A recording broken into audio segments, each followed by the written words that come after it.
हे काळाचं खाद्य आहे म्हणून काळ त्याला खाऊन टाकतो. शरीर का जातं? हे काळाचं खाद्य आहे. देहाचे भय हे हा, काळाचे भातुके शाबास. रासून एके ठेविले नासून एके ठेविलेसे. देहाचं भीती काळामुळं आहे. बघा मी उदाहरण सांगत असतो. एका मांजराला उंदीर गवसाला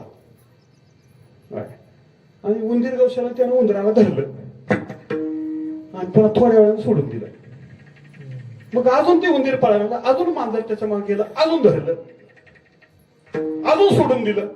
असं किती वेळा धरलं आणि किती वेळा सोडून दिलं तर मांजर उंदराला सोडणार आहे का सांगा? एकदा त्याला मारून टाकील ना. हे जसं मांजर उंदराला करतं तसं काळ शरीराला करतो. कळतो एक ना एक दिवस काळ ग्रासून टाकतो. अवघाची आकार ग्रासी येला अवघाची आकार